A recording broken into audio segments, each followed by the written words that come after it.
Sisters who watch. Sisters who watch. Sisters who watch. Wicked for Good.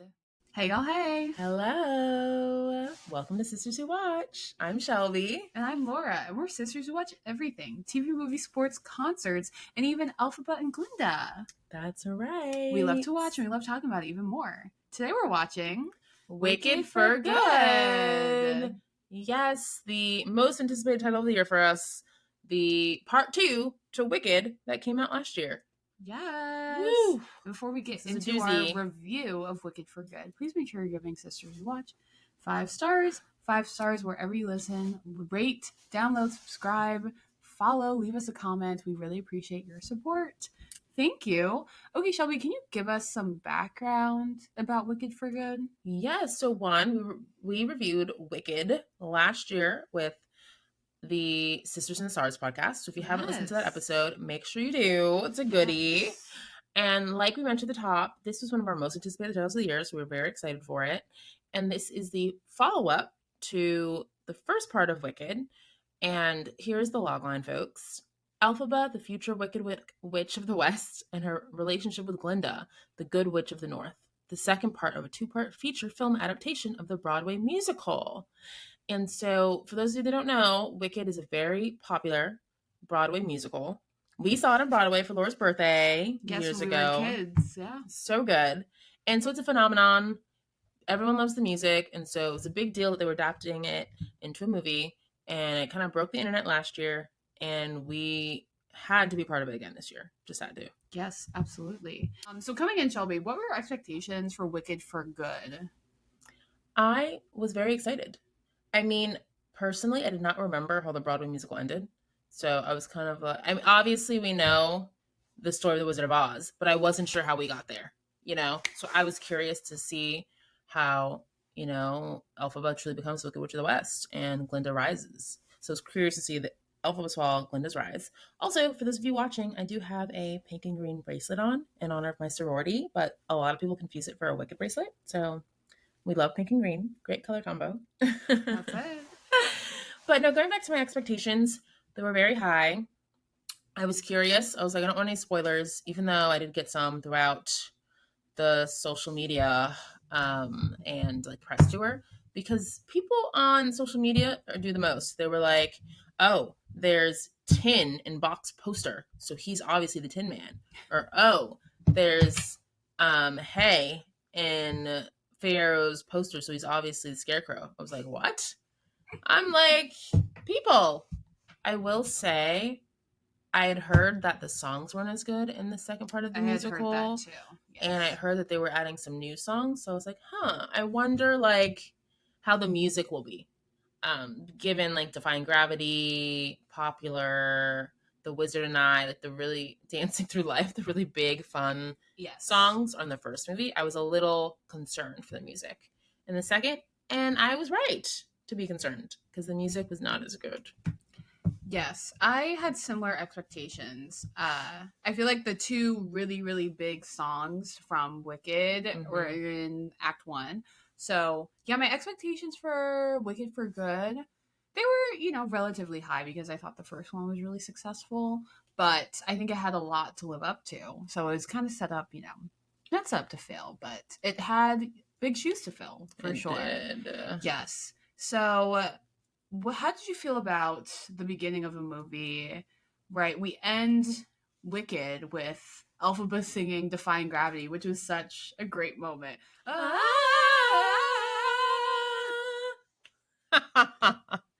Which, I mean, I felt like everyone was singing that song, and Cynthia's little vocal riff. Yeah. And so funny. So that was iconic. And that was such a great way to end the first movie. It really was. Really did. And it felt like, if you remember in the Broadway musical, that's how they end Act 1. Elphaba, Idina Menzel is, hanging in the middle of the air, and it ends with her, with that big note, and it, fades to black, and it's just so good. So I thought, the first movie, really ended on a bang. So, how did you feel, at the start of Wicked for Good? Well, there was a time jump. And again, I don't remember if, I guess the actual play is a time jump too. I don't remember that. but I wish were told how long, because that wasn't clear. No, it wasn't. So there's a time jump, and you see Nessa's like the governor of Munchkin Town overtook her father after he died. Sorry, Munchkin Land. You see Glinda is like living in the Emerald City and with Madame Morrible and the wizard, and is kind of being their puppet. You see Fiyero's leading the army, and Elphaba is on her all alone trying to protect animals.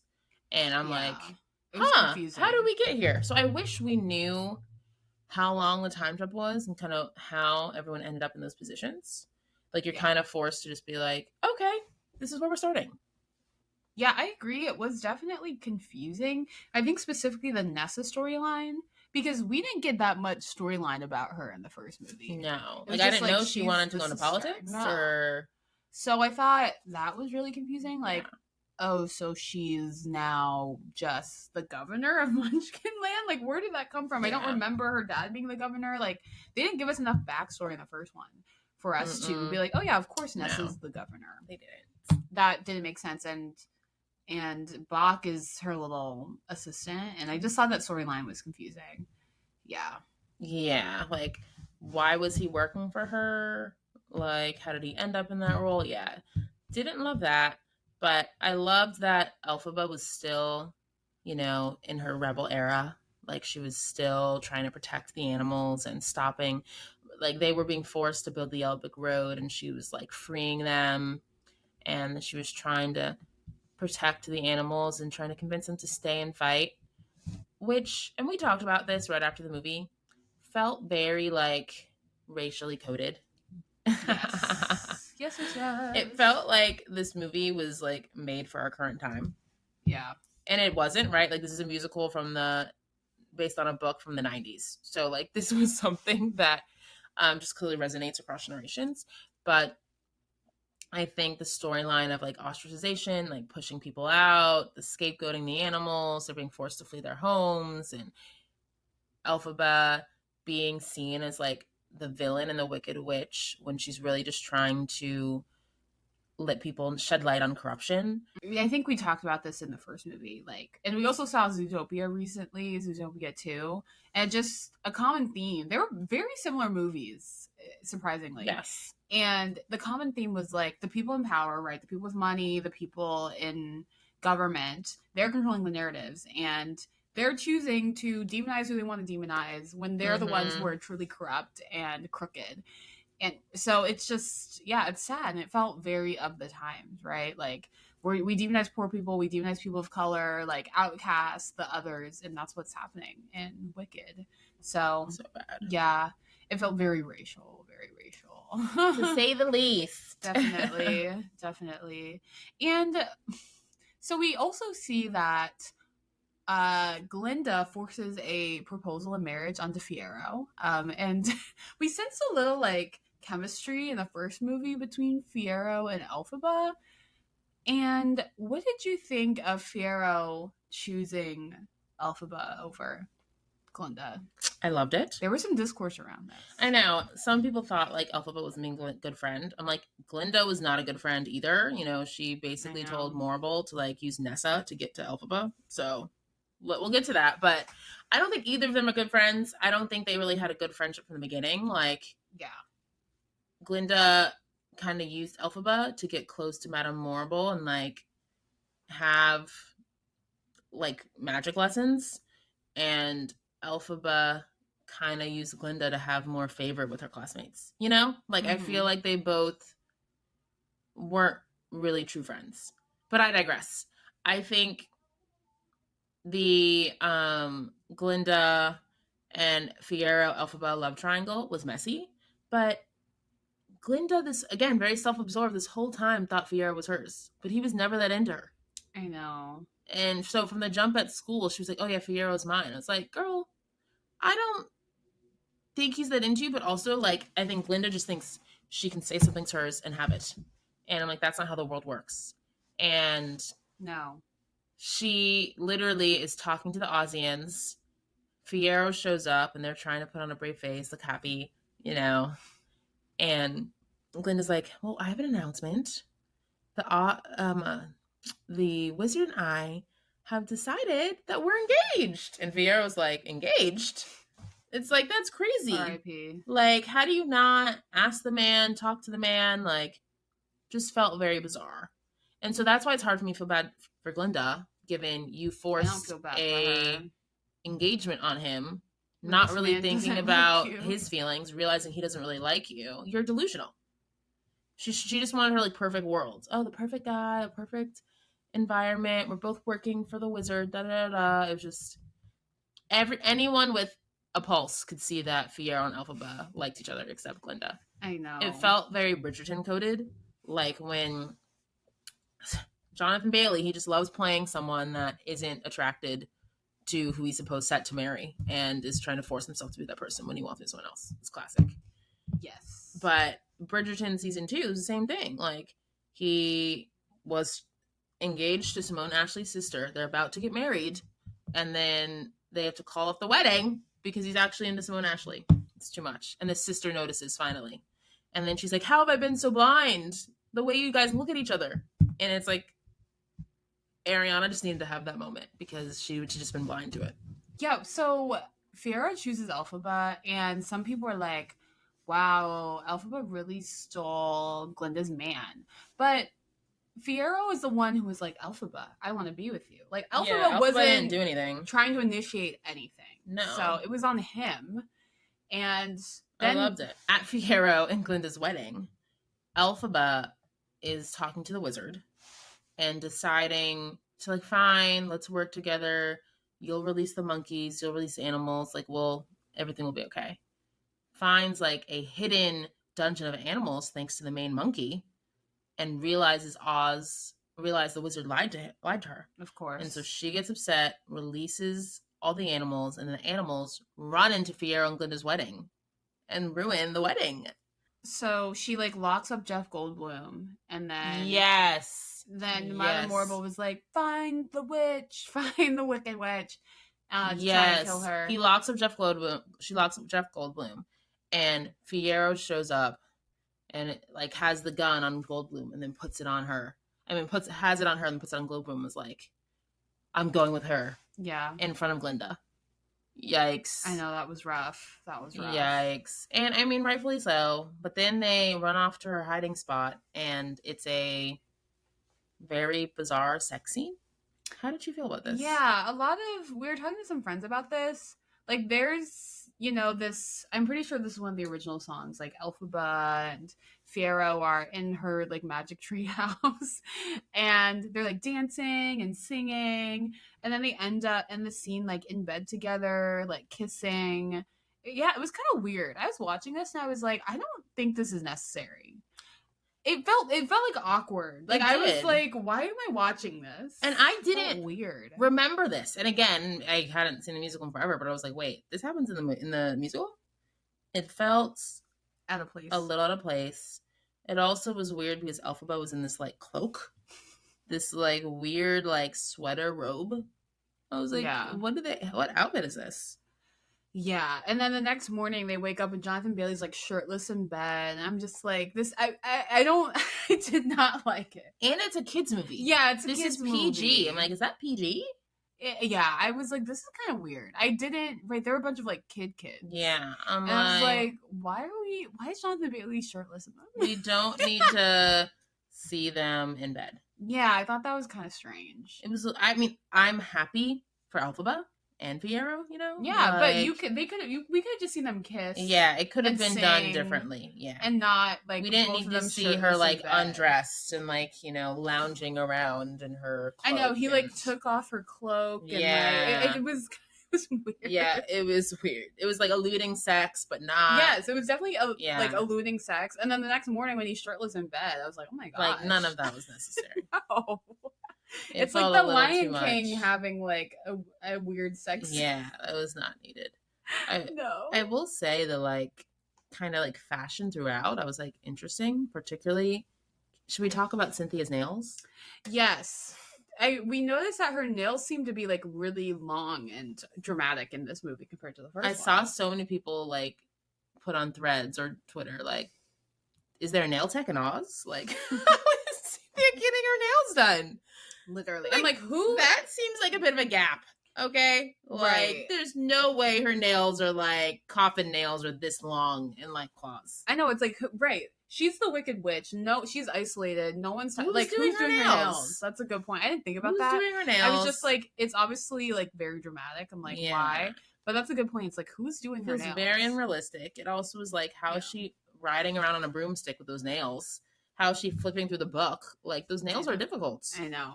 And whenever they were definitely distracting. Like, when she held Jonathan Bailey's hand, like, it was just her claws going through his hair. Like, it was bizarre.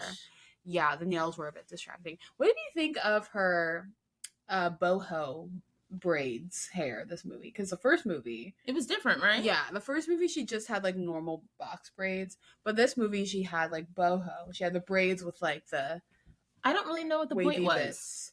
I think it was to show just like different evolution. Like she's was that supposed to allude to the time jump? I think so. Yes, it's just to show like, oh, she's slightly different, like a time jump. I honestly didn't really notice it. Oh, I noticed it.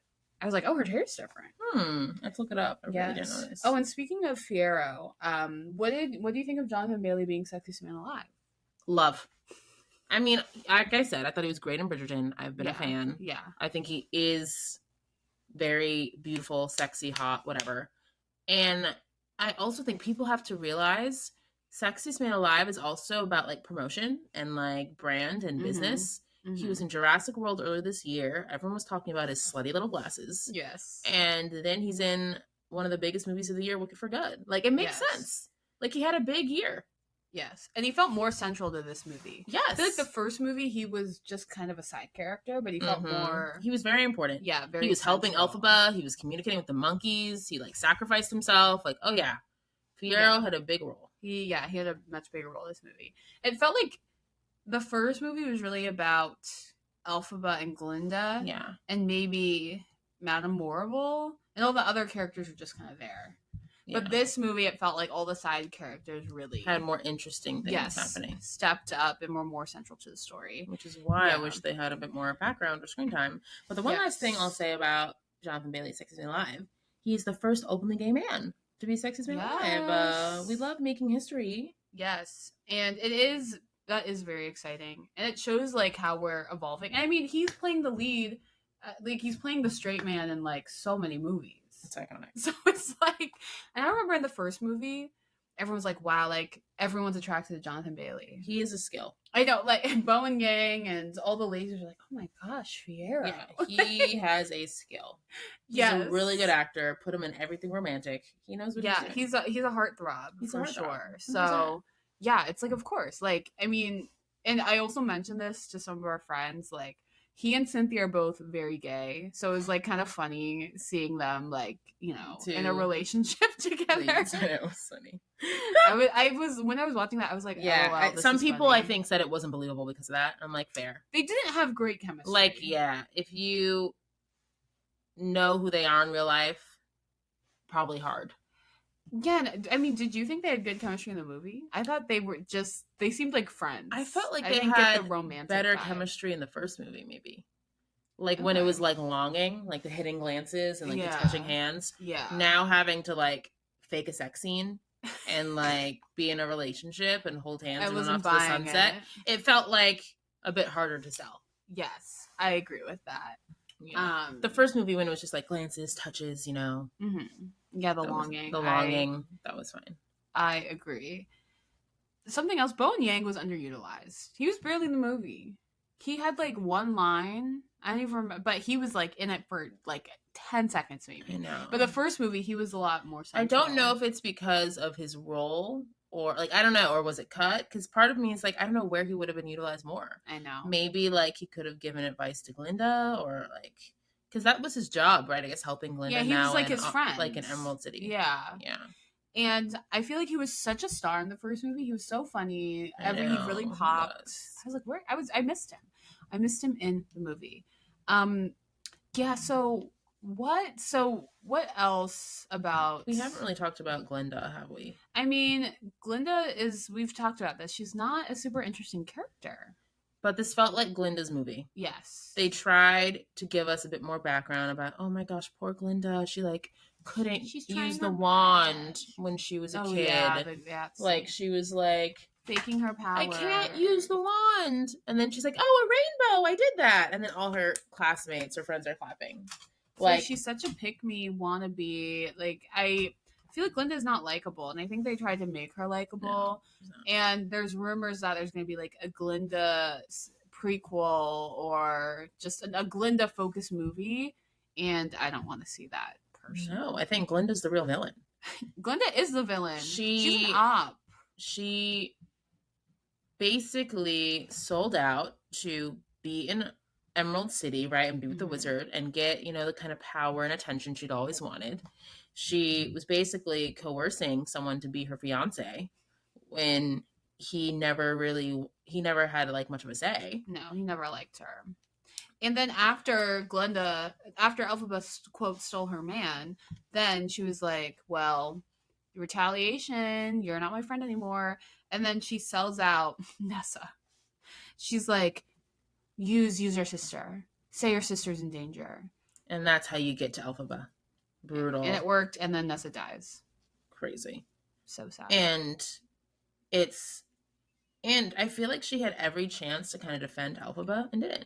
I know. There were so many times. She could have been like, no, Elfie, like, she's not a wicked witch. She never did it. No. She didn't want to jeopardize her place in society. I know. She's a fake friend, and I think she's very performative. Like, in silence, she's very supportive of Elphaba. Mm-hmm. But when it matters, she's not. No, it's not. And,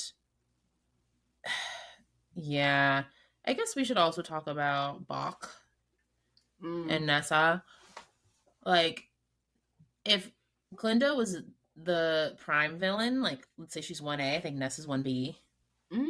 Because, and I know some people were defending Nessa, but the fact that she became the governor of Munchkinland and then tried to force Bach to stay with her in Munchkinland when he wanted to leave and go be with Glinda. Yes, he shouldn't have said that. Yes, he was kind of pouring salt in the wound. Like, right. I don't want to be with you. I want to be with Glinda. But then to ban Munchkins from travel, that's like inducting a travel ban because you are hurt by an ex. That's crazy. Like to conduct a travel ban against a race because you're mad at your ex. I mean, that's what happened. Yeah, really so bad. She clearly was not okay. No. But it seemed like her and Bach were both villains. That's what it was giving. 100%. No, I think Bach's villain 1C. Yes, I think they were just in a toxic relationship because Bach, led Nessa on. He made it seem like he liked her, but he never liked her ever. And it's like, why were you pursuing her? Because Glinda told him. I know, right? It was just because you liked Glinda. Like, you started this. Bach started this. Right? You never needed to pursue Nessa, but you did it anyways. And now Nessa's in too deep because you were playing around, trying to impress somebody. So it's his fault for this whole situation. And then, of course, Nessa became obsessed with him and trapped him. Girl, never trap a man. Let him go. Yeah, like, it was just hard for me to get behind. Yeah, that was rough. Ugh, really hard for me to get behind. And then she is like, you can't leave. And then she starts doing a love spell on him. And then Elphaba has to finish it because Nessa didn't know what she was doing. And then it leads Bach to be the Tin Man. And Nessa says, it was all Elphaba. When she knows it wasn't. Right, everyone is always like... Elphaba's the scapegoat for everything. Yeah, to be the no one guy. can take accountability for their actions. Ugh. Hated that. I'm like, Nessa, your own sister? Please. I know, right? Nessa was not a good sister. Yeah, she played the victim this movie and the last movie. Yikes. Yeah, her character was quite flawed. So then Bach is now like on a spree. He's on a heater. He's mad. Yeah, to kill Elphaba. He's like, we have to kill the Wicked Witch. Look what she did to me. And everyone's calling Bach an incel and white male rage, like all that stuff. So he became very villainous very fast. And I mean, I from his perspective, I can understand why he's mad. I know. But it was like, oh my gosh, you need to kill her. Like he was leading, he was leading an uprising to kill her. It was kind of giving like, what was it, January 5th? January 6th. January 6th. Oh, well, Charlottesville. Yeah, it was kind of giving Charlottesville. I was like, oh my gosh, Bach, please. I know Bach was Yeah, that was not cute, Bach. That was not cute. I will say, I saw someone post online, like, justice for Bach. He's not as bad as you think. If you know, his people had been oppressed and done all, like, you would feel the same way. And I'm like, yes, maybe we can empathize with Bach more, but he's still a villain. He still led Nessa on. He still led the charge to kill the Wicked Witch. Like, he's a villain. Yes, he is definitely still a villain. Yes, and because Glinda told Madame Morrible and the Wizard, "Oh, you gotta bait and you have to get Nessa. You gotta get Elphaba's sister, right, to lure her in." So then they they create this whole storm just to lure Elphaba back into the city, and as a result, they kill Nessa. And a house falls on her. Oh my gosh. I don't think I realized. And she officially becomes the Wicked Witch of the East. Is that what it is? And I don't think I realized in The Wizard of Oz, which I haven't seen in forever, I should probably watch, the Wicked Witch of the East is the Wicked Witch of the West's sister. Yeah. And like that context makes so much more sense as to why the Wicked Witch of the West would be so upset that those ruby slippers were stolen off of her dead sister's body. I mean, fair. I like too. The context. And what's crazy, Glinda gave them to Dorothy. I'm like, Glinda is such a bad friend. No, Glinda. She was like, well, I wanted to make her feel better. She's not home. Get out. Give me a break. I know. If you were really like Elphaba's give me friend, a break. You would not have done that. Those belonged to Elphaba's mother and were on her dead sister's body. Yeah, that was ice cold. And then we see Dorothy, Toto, and then the Tin Man, and it wasn't clear how Scarecrow Fiyero got involved. That was unclear. So basically, Fiyero protects Elphaba the whole time. He literally, when Elphaba goes, she's like, oh my gosh, Nessa's been hurt. She leaves Fiyero in bed and goes to find Elphaba, gets in a fight with Glinda, and it was a trick by Glinda to capture Elphaba. Of course. Op. Glinda is such an op. I know. And horrible. Then Fiyero kind of senses something's wrong and is, off to find Elphaba and finds all the monkeys that Elphaba released that have kind of become like her henchmen. And they help Fiyero and take her to Elphaba. And he pretends like he's going to kill Glinda. And then he's like, if you don't release Elphaba, I'm going to kill her. And so they release Elphaba. And then he tells the monkeys to go take Elphaba, protect her. And so he literally sacrifices himself and is taken away by the guards. And Glinda's like, don't hurt him. She is crazy. She literally, I'm like, please, Glinda. Delusional. And then they basically hang up Fiyero like a scarecrow to just, I guess, to beat him. And Elphaba turns Fiyero into the scarecrow to protect him. Yes, she's like, not praise. She casts a spell. She casts a spell like, don't let a bone in his body break. Help him stay strong. They can't break him. It was like stuff like that. Yeah, and so he becomes straw. I know. I was like, stretch. I mean, whimsy. He can't break. He can't die. I know the Tin Man. Like, she was like, oh, his heart is shrinking. Make him something so he doesn't have a heart. And then he becomes a Tin Man? I was trying to, like, really be in it and be like, okay. So funny. Sure. His bones can't break, so he's now a scarecrow. Like, sure. But, yeah, it's unclear how he finds, or, like, how Dorothy finds him. Right. And, again, I haven't seen The Wizard of Oz in a while, so I don't really remember it. But that's what a lot of people are poking holes in. They're like, okay, so how...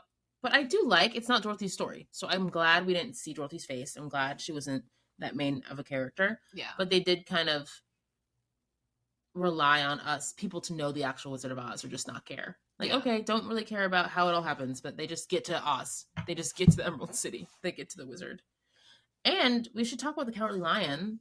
Not that big of a role. They announced it was Coleman Domingo, and I was like, oh my gosh, but he was barely in the movie. Yeah, he had like maybe one line. Yeah, and he was kind of an op too. He was like mad at Elphaba for freeing him as a baby cub.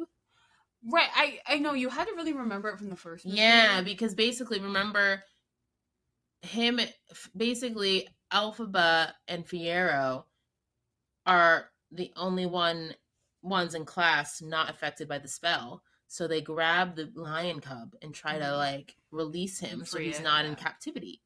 And for him to grow up and be mad about his freedom. I know it's giving incel and blaming everyone else for your own problems. It's like they did you a favor.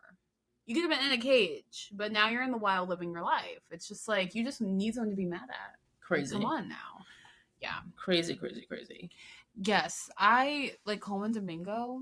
He was barely in the movie. I know. Don't bait us like that. Yeah, the Cowardly Lion, he's kind of irrelevant. He was barely in the movie. So what did you think of the For Good scene when Elphaba and Glinda are singing together? I feel like, right, this is the title of the movie. This is another one of their iconic songs from the musical. So I feel like my expectations were high. What did you think of this moment? Yeah, I felt like finally Glinda is taking accountability for her actions. And I think the fact of like, oh my gosh, Fiyero's hurt. Oh my gosh, like Elphaba is under attack. Ness is dead. Like Box, the Tin Man. I think she finally like had a realization like, oh my gosh, I have to go see Elfie. Like this is too much. And so she goes to Fiyero's family's castle, finds Elphaba, and is saying like, you know, she's sorry, da da da. And I appreciated that. I was like, finally, Glinda, we needed you to kind of repent for your actions. But the song was not as powerful as I thought it would be. It was a little like kind of quiet. Yeah. And like subtle. Like there wasn't like a pow pow moment. I wanted it to really hit me. Yeah. Yeah, I think after we saw the show, we listened to the original version and we're like, why does it sound so much better? I do think the Broadway versions of the songs do sound better. I don't know what it is. Maybe the sound mixing, the volume of their voices, and the blend. It just doesn't sound as good. And I was disappointed by the For Good scene. Because this is the title of the movie, right? This is the moment we're waiting for. It needed to be bigger. It needed to be epic. Defying Gravity was an epic scene. I understand that song is more iconic, but I'm like, when you think of Wicked, you think of popular, Defying Gravity, and For Good. Like you think of those three songs. So like this is a song that people know. Yeah. So I was disappointed. I wanted to be punchier. I thought it was kind of slow. I thought it was boring. There wasn't an epic ending to the song. No, there wasn't. So yeah, I was a bit disappointed with the scene. And then Elfie's like, okay, stay back here, not Dorothy, Glinda. And then Dorothy comes up, throws water on the witch. She was like, Elphaba said to Glinda, someone needs to be the villain. And which was sad. And then Dorothy thinks she kills the Wicked Witch and she gets the broom. And yay! The Wicked Witch is dead. Ding dong, the witch is dead. And that's kind of how I thought the movie was going to end. And Glinda becomes, stays the good witch, stays in power. And it's just like, it just felt like she wins. She does win. She forces the wizard to leave town. She puts Madame Morrible in jail. Yeah. And she becomes the good witch. So she does win, even though she barely did anything. Yeah, and she's just as complicit as Morrible and the wizard. I think it's a good commentary because, like, that's sometimes what happens. Like, some people do the bare minimum, but because they are privileged, they get to kind of be fine. This is true. I do feel like what was sad commentary was the fact that a Black woman, she was green, but basically, right, a woman of color, she was different, ostracized, sacrificed herself for the sake of Glinda and Dorothy. I know. To appear like the heroes, the heroes, and that was tough. I was like, oh. I know, that's so real. That was like a nail in the heart.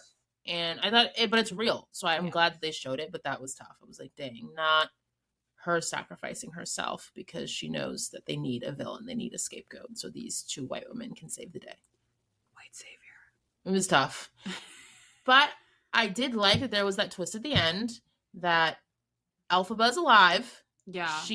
That was a twist. Was in like a hidden door. That remember Fiyero was telling her about like his castle and like it would be a great hideout. No one's been there. Mm-hmm. So I'm glad that she remembered some of that stuff, and Fiyero came to like get her out of the trap door. That made so much more sense to me because I've always wondered, like, how can such a powerful witch die with water? Yeah, Like, it doesn't make sense. Doesn't make sense. So I like that they did that because I'm like, Dorothy has no power. She's kind of getting stupid. Like, She's just this girl. Yeah, why can Dorothy beat Elphaba? Elphaba is like the most powerful being in this world. So I'm glad like that happened. And then, the rom-com girly in me, I love seeing Elphaba and Fiyero run off. Good for them. Good for them. Get out of this world. They both now look different, right? Fiyero, the scarecrow. People were saying his like scarecrow skin looked weird. Yeah, when he was like trying to look like cute and like sexy at the end, he's like staring in her eyes. I was like, yeah, he looks kind of he looks a little funky, and I guess that was the point. Like he's a scarecrow. Yeah, and he was like, and she was like, "You look great," and he was like, "Really?" Yeah, like they had like a callback to when he said that about her, so I thought that was sweet. Yes. Now they're both, a little different looking. Mm-hmm. And some people said he kind of looked like Ryan Reynolds. I saw that. Which I definitely got. He kind of did. Yeah, he did. So funny. Yes. So, yeah, and then it ends with them, walking out in the sunset together. And she looks kind of back, and then Glinda looks around in the sky. It's like, I guess they're telepathically communicating to each other. I know. And then all of a sudden, the Grimoire opens for Glinda. And it's like, oh, maybe she'll have magic after all. Yeah. So, positive ending. Mm-hmm. Yeah, what did you think? Wicked for good. Was it a wait or a watch? I think it's a watch because, it's a part of the moment, right? Crushed the box office, like broke all these records, like the highest grossing opening weekend for a musical adaptation ever. So I feel like, everyone's talking about it. It's kind of the moment. You kind of need to see it. But is it the best movie? No. Is it as good as the first movie? No. But I would still watch it. Like, I know we've been critiquing, but I still enjoyed the film. Yeah. Yeah. Like the costume design's still great. The production design's still great. I thought the acting was really good. Like, I thought there were good performances, even though I didn't love Glinda's character, and I thought some other characters deserved more backstory. And the fact that it was more Ariana's movie and not Cynthia's, like, I still thought the acting was good. Yeah, I agree. Overall, it was still an enjoyable movie. I would say, I mean, I wouldn't say, oh, you have to see it in theaters. Like, you can wait and watch it on Peacock. You know what I mean? Like, it's a little bit of a wait for me. Ooh. Because it was just not nearly as good as the first movie. I was a bit disappointed because I enjoyed the first one so much more. Mm-hmm. But overall, I didn't dislike it. Like, I still thought it was an enjoyable movie, but like, you can watch it on Peacock. Ooh. Yeah, that's what I would say. Well, speaking of Peacock, the What to Watch segment, there's a lot of Wicked content so much on there. I remember after we saw the movie last year, we watched some of the specials. Don't know how we're doing that this year. There's like an hour and a half special on Peacock. I'm like, there's a lot of Wicked content on Peacock if you just want to like consume it all. Yes. I don't feel as like drawn as I did last year to do that, but who knows? Maybe on like a day when I have a lot of time, I'll tune in. And then of course, stay tuned if there will be sequels, prequels, whatever. That's what the word on the block is. They're trying to make a third movie. It will likely be about Glinda because Ariana is the biggest star, and Glinda classic has probably like she's still in Oz, right? So like there's a lot you could do there. But I personally would want to see something on Fiyero and Elphaba. Yeah, I want to see a Fiyero and Elphaba. Like, what are they gonna do? That sounds way more interesting. So I would love that. And then also, of course, award season. Like, I saw something that said, and I kind of not laughed, but that Ariana Grande could be a front runner for Best Supporting Actress. And I just interesting. Like, she's good, but I wouldn't say that's like an Oscar-worthy role. No. I mean, I've been an Ariana Grande fan for like 15 years, right? Yeah, we saw her in concert in 2019. Right, I remember when her first album came out, right? Because we watched her on Nickelodeon. Yeah. So I have been and stayed an Ariana Grande fan like her since day one. I can confidently say I'm a day one Ariana Grande fan. Yeah. But I mean, Oscar-worthy performance. I'm sorry, tough for me. I don't. I mean, she gets nominated again. Great, you know, like the nomination is the win. You know, like it was a huge deal when they both got nominated last year. Yeah, but like not Oscar-worthy. I mean, maybe I'll eat my words, but I don't see it. Who else do you think will get nominated for this movie? I think Cynthia will. Yeah. Even though she has not as big of a role as the last movie, like she's still really good. Yeah.